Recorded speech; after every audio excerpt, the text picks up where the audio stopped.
What if I told you that just 31 light years away, there's a planet that might be the closest thing we've ever found to a second Earth? A world that's not too hot, not too cold, and just the right size to hold onto an atmosphere. A planet that orbits a calm, quiet star, the kind that could give life a real chance to grow. This isn't science fiction. This is real. And the planet's name is GJ251c.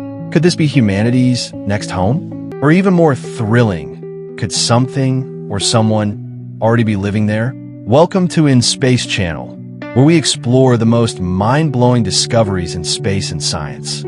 If you love learning about exoplanets, black holes, and the search for alien life, make sure to hit that like button, subscribe, and ring the bell so you never miss a journey into the unknown. Today, we're diving deep into one of the most exciting exoplanets discovered in recent years, a rocky world that might just be the next big step in our search for life beyond Earth. Let's start with the basics. GJ251c is what astronomers call a super-Earth, a type of planet that's larger than Earth but smaller than Neptune. It's about 3.9 times the mass of Earth, and likely has a rocky surface, just like our own planet. That's important because gas giants like Jupiter or Saturn aren't exactly great places to walk around on. This planet orbits a star called GJ251, which is a red dwarf, a small, cool, and long-lived type of star. Red dwarfs are the most common stars in our galaxy, and they burn their fuel so slowly that they can live for trillions of years. That's a lot of time for life to potentially evolve. GJ251c completes one orbit around its star every 53.6 days. That might sound fast compared to Earth's 365-day year, but remember, red dwarfs are much cooler than our sun. So their habitable zones, the region where temperatures are just right for liquid water, are much closer in. GJ251c orbits at about 0.2 astronomical units, or 20% of the distance between Earth and the Sun, and that puts it right in the habitable zone. The habitable zone is sometimes called the Goldilocks zone, not too hot, not too cold, but just right. It's the region around a star where a planet could have liquid water on its surface. And water, as far as we know, is essential for life. Now, just being in the habitable zone doesn't guarantee that a planet is habitable. It also needs the right atmosphere, the right pressure, and protection from harmful radiation. But it's a good start. What makes this planet even more interesting is that its star, GJ251, is unusually quiet for a red dwarf. Many red dwarfs are known for violent flares, sudden bursts of radiation that can strip away a planet's atmosphere and make it impossible for life to survive. But GJ251 seems to be stable and calm, which gives GJ251c a better chance of holding onto its atmosphere over billions of years. GJ251c was discovered using a method called radial velocity, which looked for tiny wobbles in a star's motion caused by the gravitational pull of an orbiting planet. It's like watching a dance. The planet pulls on the star just a little bit, and we can detect that movement from Earth.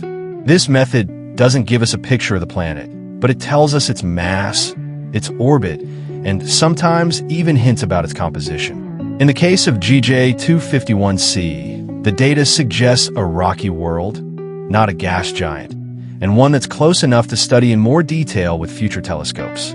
So, could GJ251c support life?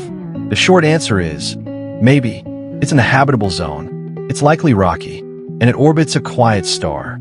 Those are all good signs, but we still don't know if it has an atmosphere, and that's a big deal.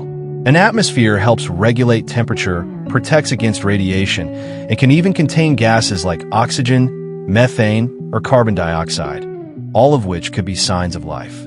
That's where the James Webb Space Telescope comes in. This powerful new observatory is designed to look at the atmospheres of exoplanets by analyzing the light that passes through them when they transit their stars. If GJ251c ever passes in front of its star from our point of view, we might be able to detect what its atmosphere is made of. And if we find something like oxygen and methane together, that would be a huge clue. On Earth, those gases don't last long unless something like plants or microbes is constantly producing them. So finding them on another planet could be a sign of alien life. Let's dream a little. What if we wanted to visit GJ251c? It's 31 light years away. That's about 182 trillion miles. With today's fastest spacecraft, it would take tens of thousands of years to get there. But future technologies, like nuclear propulsion, light sails, or even warp drives, could one day make interstellar travel possible. Projects like Breakthrough Starshot are already exploring ways to send tiny probes to nearby stars at a fraction of the speed of light. If we ever develop the ability to travel between stars, GJ251c would be a prime target. It's close, it's potentially habitable, and it could teach us more about how common Earth-like planets really are. You might be wondering, why does this matter? Why should we care about a planet we can't even see? Because GJ251c is part of a much bigger story. In the last 30 years, we've gone from knowing about 0 exoplanets to discovering over 5,000. And every new planet we find helps us understand our place in the universe. Are we alone? Is Earth special? Or are there millions of other worlds out there, each with their own skies, oceans, and maybe even civilizations? GJ251c reminds us that the universe is full of possibilities. It's a sign that Earth-like planets might be common, not rare. And that gives us hope, not just for finding life, but for understanding what it means to be alive. So what do we know about GJ251c? It's a rocky planet, about 4 times the mass of Earth.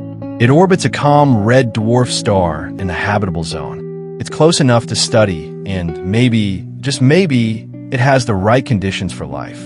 We don't have all the answers yet, but the fact that we've even found this planet, and that we're building the tools to study it, is a testament to human curiosity and imagination. Thanks for watching. If you enjoyed this journey into the cosmos, keep looking up because the universe is full of surprises.